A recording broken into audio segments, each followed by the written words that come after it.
You're listening to Arcane Carolinas, an exploration of the Carolinas' folklore, legends, myths, and modern weird. Each episode, we examine the historical context of our topic and aim to preserve some of the stories that help make this part of the world such a fascinating place.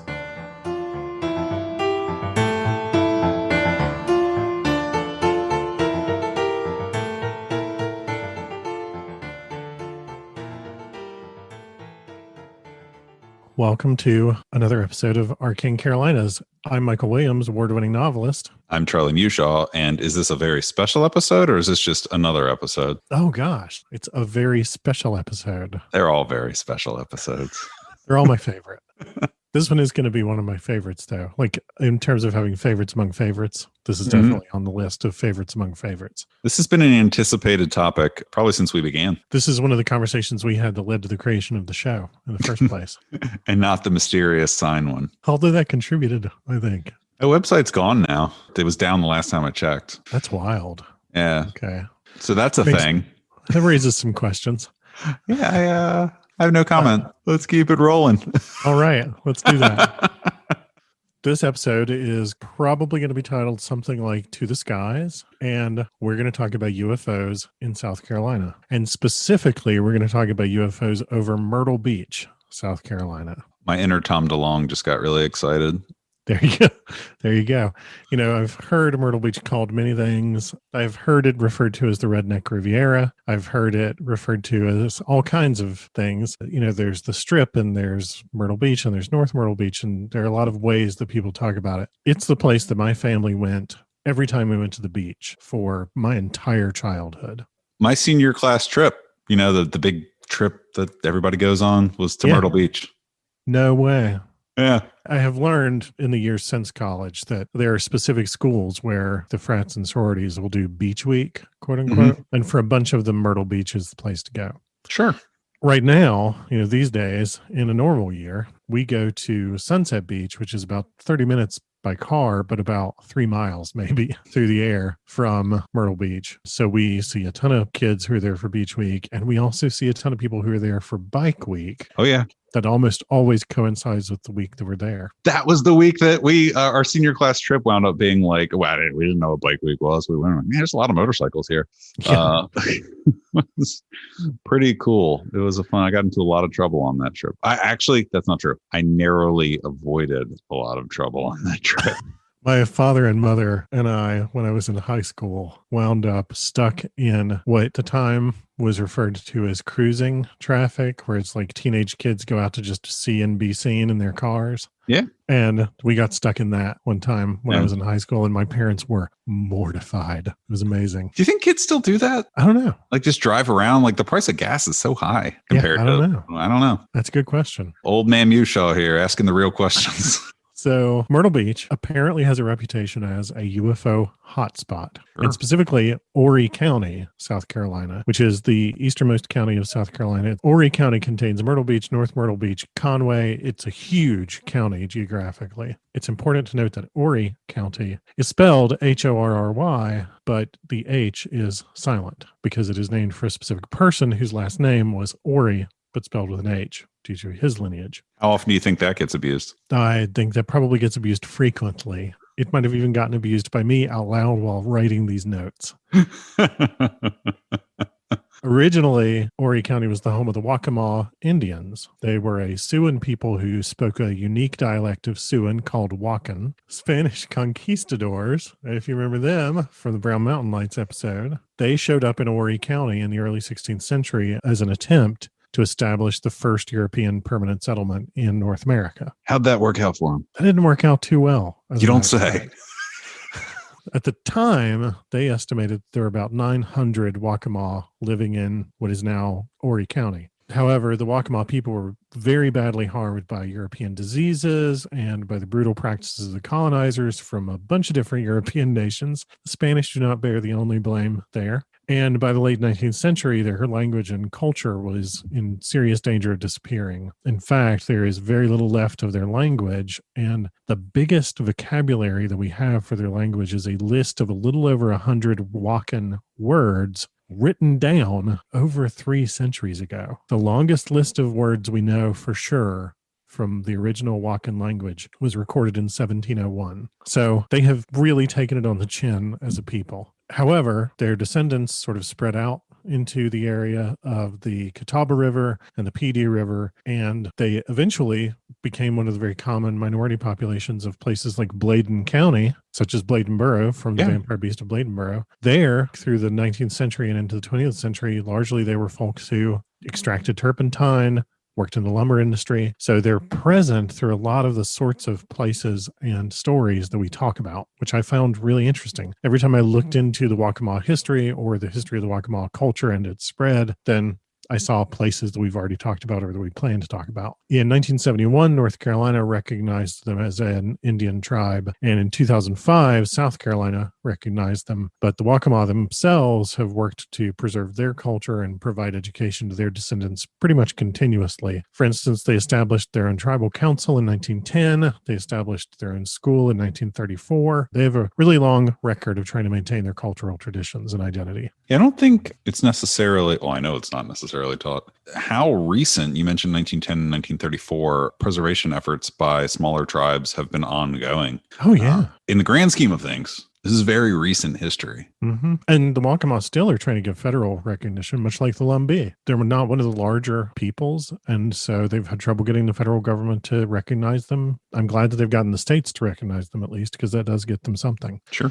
So Horry County itself, as a county of South Carolina, was formed in 1801 from what was then known as the Georgetown District. And it was named for Peter Horry. He was a Revolutionary War hero who later served in both houses of the South Carolina state legislature at different times. And just imagine not him all at once. Running down the hall and jumping in another room and being like, all right.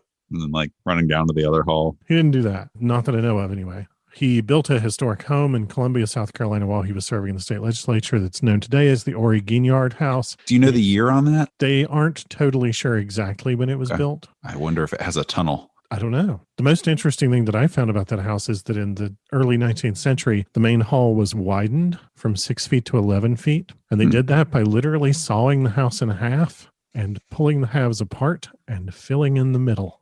That's some Daffy Duck construction company crap. Yeah, it's pretty wild. And now the Horry Ginyard House is a historic site that's on the campus of the University of South Carolina School of Law in Columbia. Now I really need to know if there's tunnels underneath of it, because that relates directly to the Third Eye Man story. Doesn't it? All right. Well, now we have something else to look up. Yeah. Everything about this episode ended up touching almost every other episode we've done. That's awesome. So Horry County itself, when the area was colonized, was largely cut off from the rest of South Carolina by extensive waterways and swamps. And initially, this massive geographical area, which today has 350,000 residents, had 550 residents recognized in the census. They declared themselves the Independent Republic of Horry, and then sort of kept that as a part of their culture, even up to today. I like these people. I like the cut of their jib.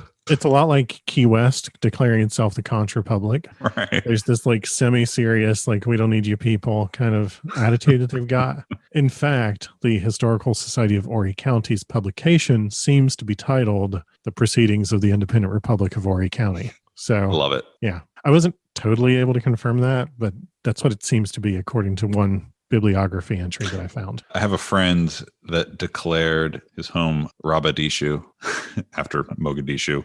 Oh, okay. There. Yeah, nicely done. It's in Somalia. There you go. His name is Rob, and he declared his house to be the independent nation of Rabadishu. Which I thought was funny. I lived at a house with a bunch of friends after college, and we were playing Risk one night, and we didn't realize that Kamchatka is a real place. We thought it was this antiquated name for this. Nope, turns out Kamchatka Peninsula is very real. Yeah. So we named our house the Independent Republic of Kamchatka. And okay. A friend of ours in the military was flying a mission and was like, hey, you know how you guys call your house Kamchatka? You know it's a real place, right? And we're like, no way. We just thought it was some weird fancy old name that had been forgotten from the Risk board. I think the most interesting house name I've ever had is that I used to live in a house in the middle of nowhere that we referred to as the compound, and that probably got us on some lists. It was definitely the time for getting onto lists. We're on one already. It's fine. Oh, yeah. I'm just assuming that I've probably dragged down everyone around me. Everybody say hi to the FBI man watching us through our cams as we record this. Maybe they don't have the secrets of UFOs. Maybe these guys are really just morons. Maybe. Well, I don't know. I'm going to do my best to impress the nice man from the FBI. Hear that, Stephen? His name is Stephen. And we should greet him.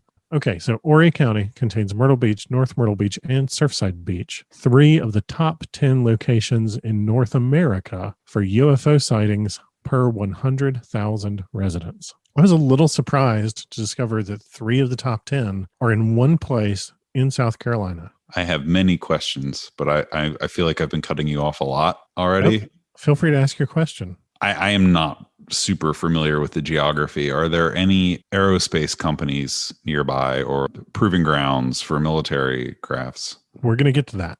Okay. But that's an excellent question. I was so surprised that I did some Googling just of the Myrtle Beach UFO sightings. And one of the very first responses was from myrtlebeach.com, which has an extensive article about coming to Myrtle Beach, enjoy the beach, and maybe you'll see a UFO. It is something that they wear on their sleeve with pride. I like it. In 2013, for a while, if you're familiar with Myrtle Beach, you know that there's this shopping center called Boardwalk, and there was a semi-permanent installation of a sort of traveling sideshow kind of thing called Encounters UFO Experience. And it's been a big chunk of 2013 and maybe 2014 in that space. People could walk up and buy a ticket and go inside. A lot of it, according to the reviews I read, was largely go into a little room and they'll show you the fake alien autopsy videos from Fox in the 90s and stuff like that. That's awesome. Some of it was memorabilia from science fiction, and some of it was, accounts of people's claims of encounters. I read an article about this that interviewed an astronomy professor at Coastal Carolina University in Myrtle Beach, saying basically, why do people report so many sightings in Myrtle Beach? And his take was, it's because there is an aerial test site at Sumter, South Carolina. And his take is they're launching from there. They go up into the upper atmosphere. They do maneuvers with experimental aircraft, or they practice maneuvers with well-known military aircraft. And civilians on the coast just are not accustomed to seeing that happen. And so they report a lot of stuff that has a very mundane explanation. Sure. I don't doubt that, but it might not be everything. And one of the points he makes was military craft, and especially military craft that are maybe not totally publicly known yet, will often use lighting designs and lighting colors that are very different from what we see on commercial aircraft. I see planes fly overhead all the time because I live near an airport. I know what those look like, but I would not know what to expect if I saw a military craft fly over because I don't live near an Air Force base. So we've talked about the book by Leslie Kean, UFOs, Generals, and whatever go on the record. And I agree that a number of things can be written off as the public not understanding what they're seeing. But I still think there's stuff up there that we don't know what it is. And I wonder what the number for the Myrtle Beach area would be to things that could be explained versus things that can't be explained. I mean, I remember when the stealth bomber got revealed. Yeah, totally. In the 80s. It was like a big deal. It was like a really big deal. And that was certainly able to explain a lot of reports. Yeah. And the skunk works that was used to develop it had triangular aircraft sightings for years reported. And those triangular craft sightings differed pretty significantly and uniformly from stealth aircraft that the U.S. Air Force revealed did exist. And so there's still a possibility that there was stuff being developed up there or stuff coming to there to see what was being developed. Who knows? That wasn't stealth bombers. Or it was just swamp gas. Or it was just swamp gas. You never know. Could have also been uranium underneath the mountain. Nitrous vapors! Well, if it's Myrtle Beach, there's certainly a lot of nitrous vapors. Yeah, there's plenty of vapors around in Myrtle Beach, nitrous and otherwise. Another point that this astronomy professor made was that when you look out over the ocean and you see something really far away, you are looking at it from a very different angle, potentially, than you would be if you were just looking up at something flying overhead. And that, combined with refraction of light by the curvature of the Earth's atmosphere, can involve perceptions of angles and flight movements that don't actually reflect what those craft are doing. Sort of like looking through a pair of glasses the wrong way, warp your vision. I have actually experienced this on the Chesapeake Bay, you could do like a living history tour and ride on a World War II merchant mariner ship. It's part of their preservation efforts. You buy your ticket and the money goes to keeping the ship afloat. And you go out on the Chesapeake Bay. People are dressed up like they're World War II sailors and stuff. And there's all this living history stuff going on the ship. And then one part of the experience, which is really, really cool, is the air raid sirens all start going off on the boat. Like everybody's turning the crank on the little sirens. They're like, oh, incoming, incoming. And you look everywhere. You're like, what are they talking about? And you look out on the horizon and an old propeller fighter plane buzzes the boat. And the way it sneaks up on you is by flying close to the water. And so when you first see it, you can't really tell what it is, what it's doing, what speed it's moving at. And then all of a sudden it's right on top of you and flies over the boat. That is real. So that made a lot of sense. And reading that felt to me like something that was a pretty valid point, but I'm not an expert. So then I started looking for what are the reports that exist out there? And I wound up finding a site called New Force or New Fork. I'm not sure, but I suspect that they would pronounce it New Force. It's NUFORC.org,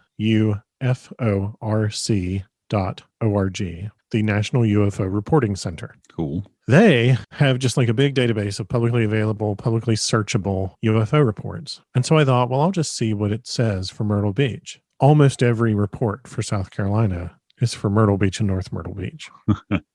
And you just go through and you start scrolling backwards through time. And it's every day, every couple of days, every 3 days. And the reports are exceptionally consistent. And I want to read you a couple of them that are from June 25th of this year, 2020. Okay. So these are very recent reports. And as I read this, I want us to keep in mind that astronomy professors' point of the people seeing these military craft doing maneuvers are civilians and they don't know what they're looking at. Right. This is from June 25th, 2020, and it was reported in North Myrtle Beach. And I'll put a link to this report in the show notes.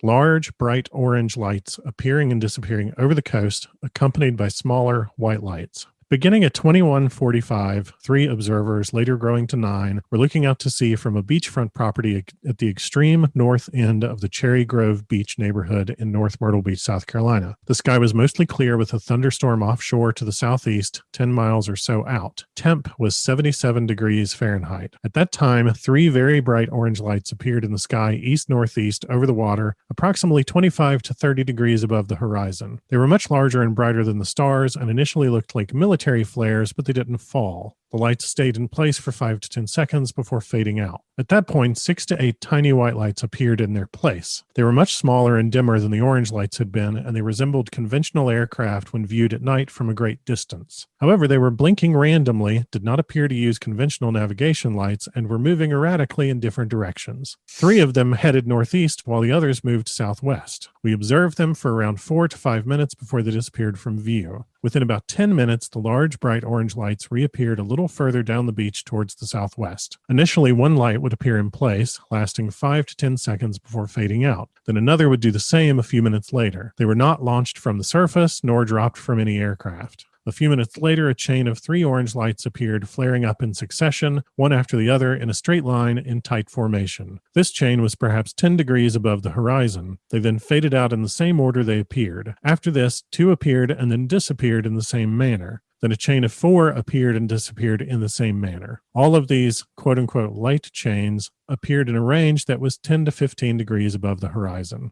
After the chain of 4 faded out, the tiny dim lights reappeared in their place and flew away in different directions, blinking randomly. We observed these lights for 3 to 5 minutes before they were no longer visible. At about 22:15, after no activity for a few minutes, the group of observers dispersed. That is not a civilian who does not know what they're looking at. That's very well detailed and described. That's really cool. I like that one. I was like, this is somebody who knows what they're talking about. Yeah, the exactness, the atmospheric details. That's not just like, I don't know what I saw. And a lot of the reports in New Force's database are, I don't know what I saw. And that's okay. That's great because a lot of people don't know what they saw. But this person, they know what they did not see. And right. That was very persuasive to me. You said it looked like a military flare, like fire. Yeah. So I'm going to share a story that I don't believe was a UFO. I think it was like a comet, but it's my UFO story, right? Mm. It was in middle school. It was the day before we were going on a trip to visit my family in Georgia. And I got to stay out late to play with the kids in the neighborhood. I was walking home. I was walking down the street, just kind of looking up at the stars and stuff as kids will do. And what looked to me I have never thought of it like this as like a flare. I always described it as like a big orange fireball moved across the sky in such a way that it actually lit up the street brighter than the street lights did. You know how if you're like camping and you have a Coleman lantern, you walk into the woods, it'll like light up the immediate area, but that's it. It was like that. It was like a very localized lighting as it moved across the sky, and it lit up the street, and then it was gone. I stood there for a second and was just like, whoa. And I went home and I was just like, I saw a thing. And in my house, we had a tradition, I guess you could call it, where if my mom saw that there was going to be a meteor shower or something, she'd drag us out of bed and we'd all go out back and like stand and stare up at the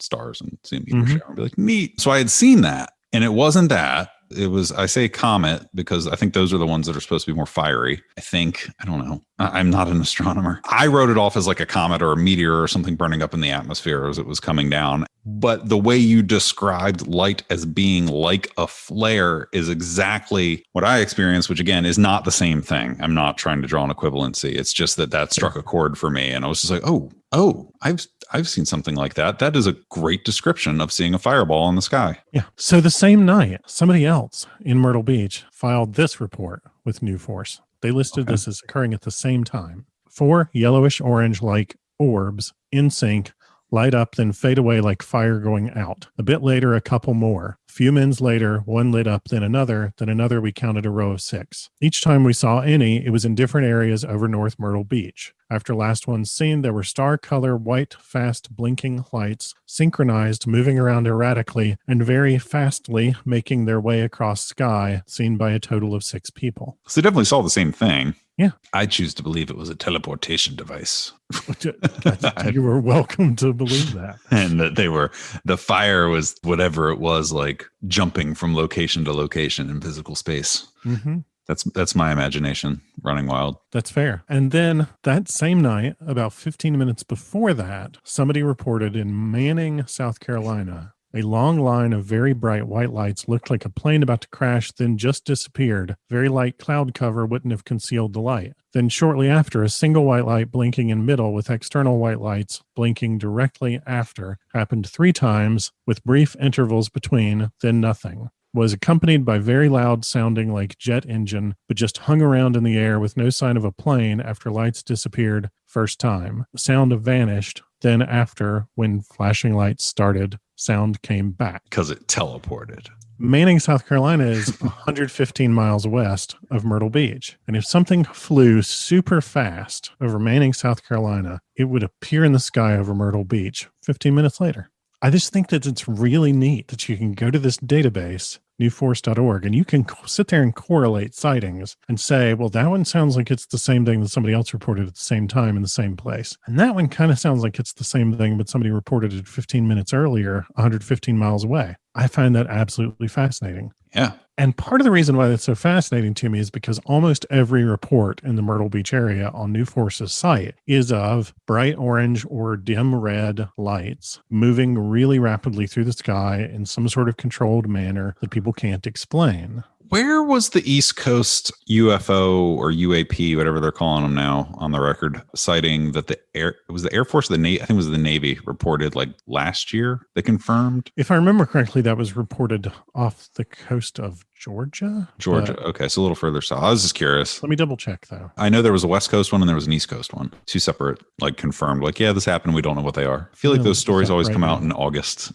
The New York Times always breaks them in August. That's considered the silly season in journalism because of things like this. I don't consider it silly, but, you know. I was about to say, well, then what are we? Yeah, exactly. Perpetual silliness. Same with my polka band. Perpetual silliness. The article doesn't say where it was, but if I remember correctly, it was off the coast of South Carolina or Georgia or maybe Florida. I don't know. Gotcha. Southeastern U.S. So the Navy has at least confirmed that they don't know what everything up there is. Right. Now, part of the reason why the fact that everything that's described is a bright orange light is because part of the conversations that we've had that led to this show included me coming back from Sunset Beach in 2019 in late May and saying to you, my husband and I saw a UFO in Sunset Beach. I said at the beginning that Sunset Beach is like maybe 3 miles, 4 miles tops from North Myrtle Beach from the very tip of North Myrtle Beach, like the very northern end of North Myrtle Beach, through the air. But it's like a 35-minute drive in a car because you have to go like inland and go around. Yeah, I got you.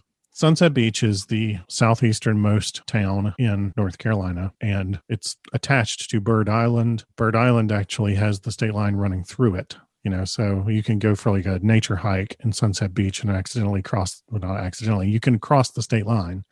Yeah, much like Horry County, it's separated from the mainland by the Intercoastal Waterway and by this vast network of creeks and rivers and swamps. So it's kind of a barrier island, sort of. It's not exactly the Outer Banks. It also, Sunset Beach has the distinction of being the only barrier island that's getting bigger as a result of climate change, because the other barrier islands are all getting washed down the coast onto it.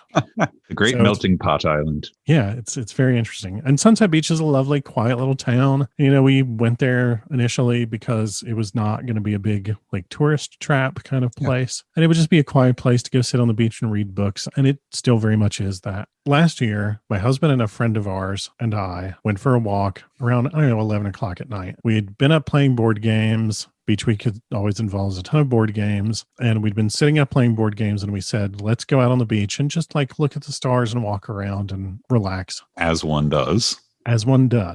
We're walking. This friend of ours, she's a nurse. And so she's a pretty serious, highly trained professional. And a big job skill for her is remaining calm in challenging situations. Sure. And both my husband and I have, professional jobs that require us to occasionally deal with people who are very upset for various reasons. And so we kind of have staying calm as a job skill. And we're looking up at the sky. Sunset Beach has got an unbelievable view of the southeastern sky. It's kind of angled, so that if you're standing on the beach looking at the water, you were looking southeast. And, there's no lights from out on the water to disrupt the night sky. There's no light pollution. So if you're looking out over the water, you have this exceptional view. And we were actually looking for, could we spot the International Space Station? Mm-hmm. And, we all now, as a result of years of having gone to Sunset Beach to do this, we all have like apps installed on our phone that we can like hold up to the sky and they'll tell us what we're looking at. So we're sitting there trying to see, is the International Space Station out? And we noticed a very, very, very small, very bright red light moving very rapidly across the sky, way too rapidly to be a plane or anything like that. And our friend said, oh, what do you think that is? And I said to her, well, to me, that looks like a satellite deorbiting or like a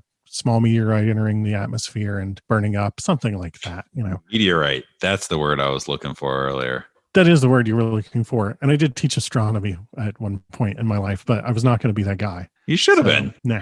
So we're standing there and we're talking about, oh, that's neat. It's really neat that we got to see that. That's an interesting thing to have seen because it was unusual. And there's a launch site for commercial rockets that's in Northern Virginia. And occasionally you can see launches from there. I've done that. Very far away. Yeah.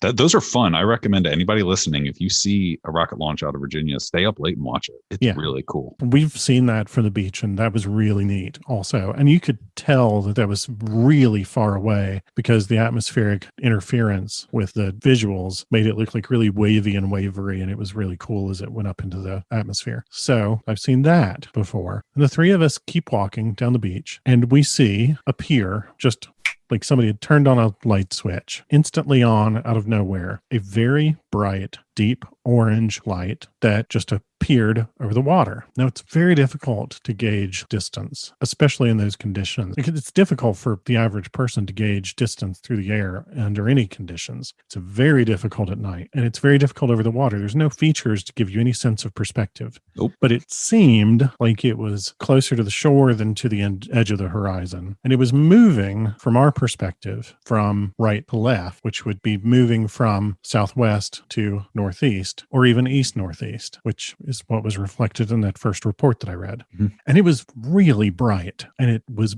big, not big like the Goodyear blimp big, but like a car? Like a car. Maybe not even the car, but the windscreen of a car, like the windshield. Okay. Had it been car-sized, that was kind of the impression that it gave me. Now, if you've ever been out to Sunset Beach in particular, and this is true on a lot of beaches on the Atlantic coast, but Sunset Beach is exceptionally windy. And it's partly a combination of the direction it points and the ways that the air currents move at night and the ways that the air currents move specifically not that long after the sun sets in the middle of summer and things like that. So the wind is just whipping all the time at night. Our friend says, is that a drone? And I said, I think it's too windy for somebody to fly a drone. Also, there was nobody around us. When you go out on Sunset Beach at night, you have to take a flashlight and things like that because there are protected turtle nests there. Like you have to use that. Also, there's beach patrol. They'll bug you if you're out and you don't have a light. So we're standing there and I said, I kind of feel like it's too windy for a drone. A drone would just get blown away. And it was moving against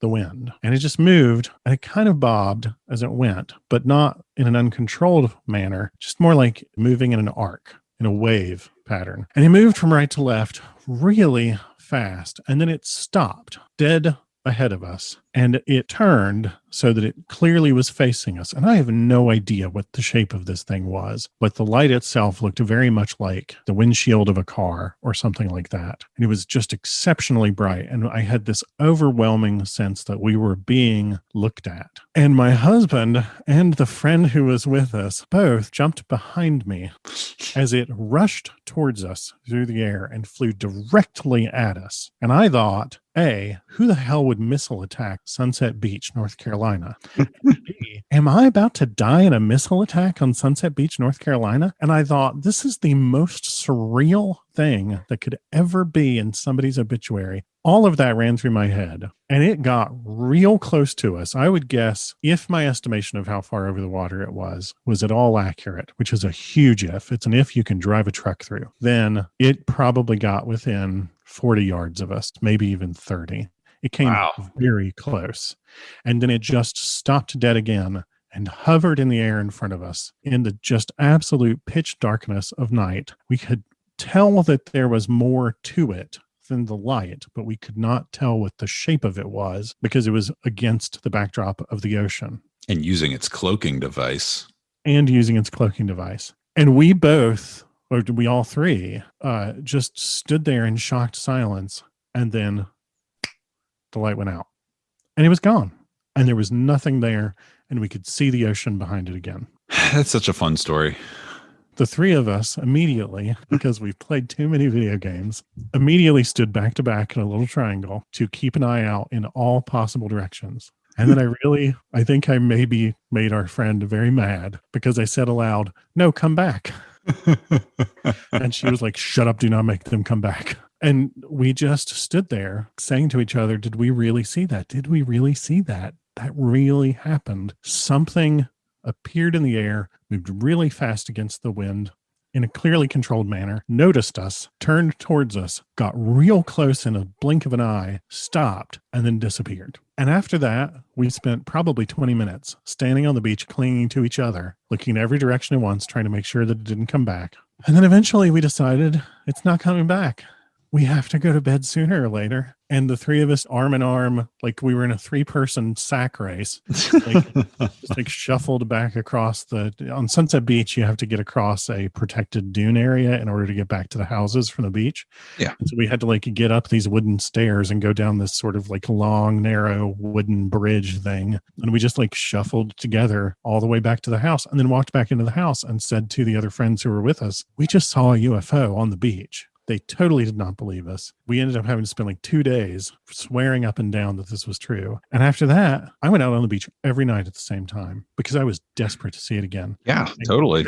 Could not see it. But when I go look at New Force's reports, there are reports of the same kind of thing happening up and down that part of North Carolina and South Carolina's coasts for days on either side of when I saw it.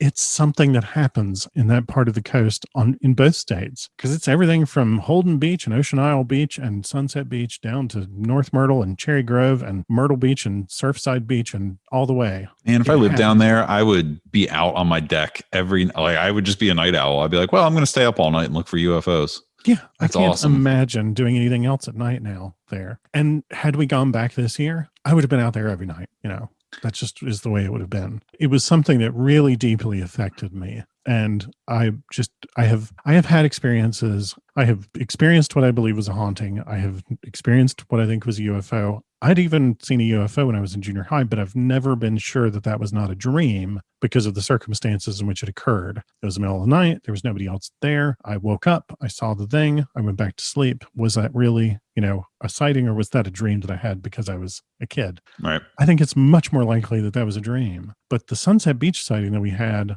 there were two other grown adults with me. Sure. And we were never asleep between going out there and seeing them. I have no doubt that what we saw really happened. And you're corroborated by strangers, people that you have no idea who they are, have no reason to share similar experiences.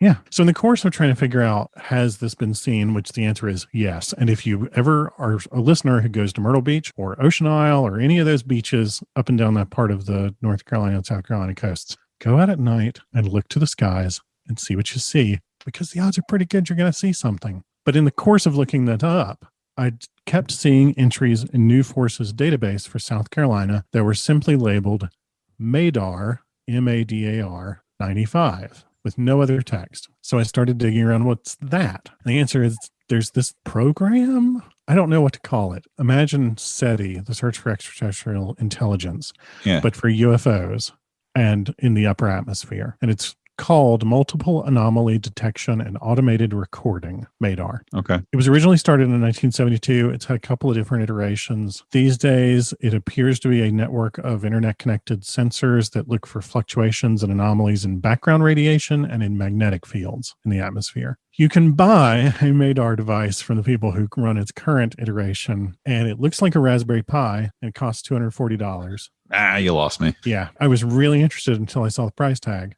Yeah. They say that it has a bunch of sensors in it and that it looks for fluctuations in those sorts of background radiation areas of interest. There looks like, from their map, well over 100 of these out there, a bunch of them in the United States, some in Canada, a bunch in Europe, a few in Southeast Asia. And Node 95 is in Irmo, South Carolina, which is right outside Columbia, and is where one of our listeners lives because he's one of my best friends. Is he the guy that has the MADAR? No, he's not the guy who has the MADAR. Although he might go get a MADAR now. I don't know. I love talking about UFOs because the unidentified, because of the unexplained. Like I said, I am a firm believer that there's a majority of cases that can be explained away by aerospace industry test craft, both private and government sponsored. But I also like to think about, is it little green men? Is it interdimensional? It's so fun because it's unidentified and because it's unexplained. You can really let your imagination run wild and be open to the possibilities. Again, I'm not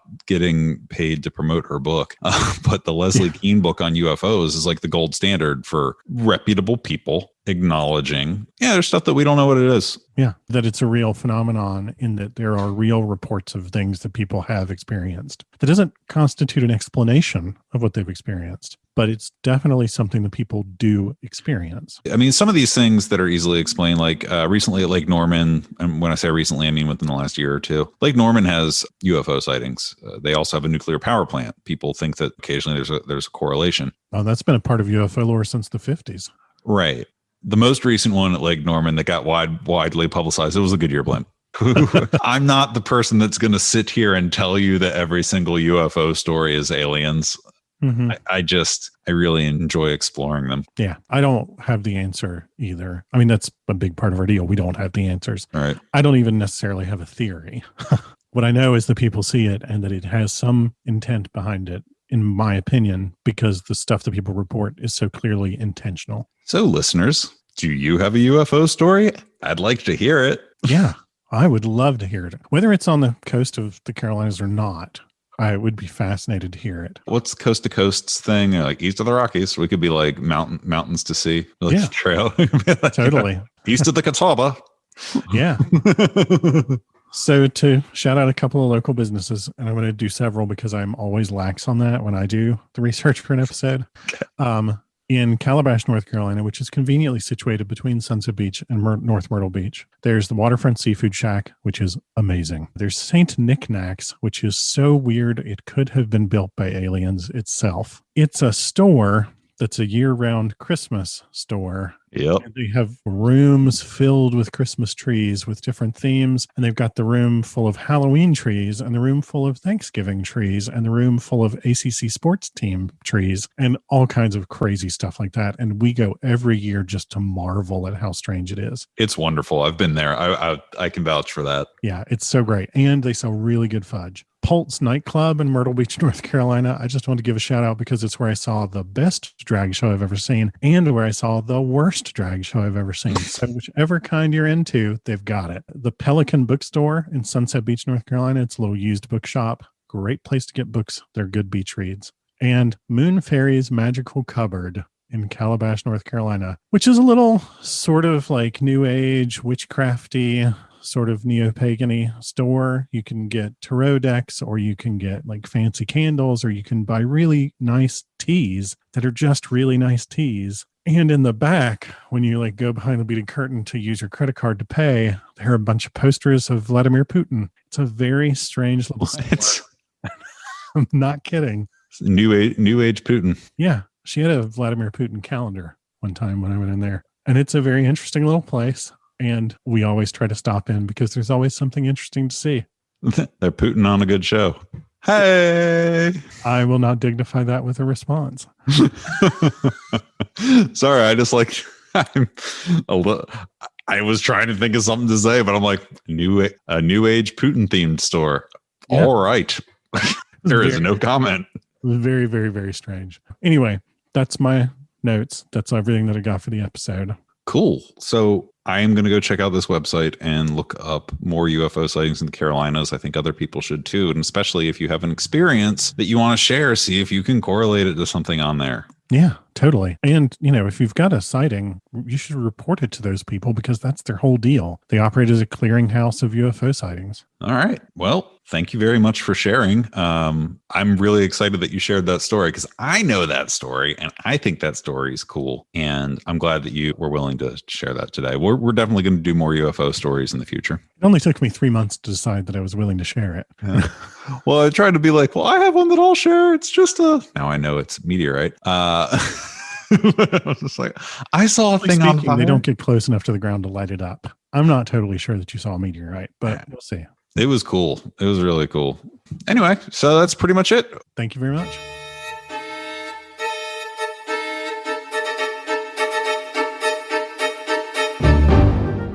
You've been listening to Arcane Carolinas. Thanks for joining us. If you liked it, give us a rating, leave a comment. If you didn't like it, send us an email and tell us why. If you're not wrong, we'll try to fix it. And if you're interested in award-winning speculative fiction, including science fiction, urban fantasy, and horror, find me, Michael G. Williams, at www.michaelgwilliamsbooks.com and check out Falstaff Books at falstaffbooks.com. If you'd like to pick up some Arcane Carolinas merch, look at behind-the-scenes info, pictures, videos, stuff like that, all the things that get cut, check out arcanecarolinas.com, where you can get access to our Patreon, our Facebook, our Twitter, our Instagram, all that in one place, including the merch store. Buy a shirt. Clothe your body. Drape your body in our wares.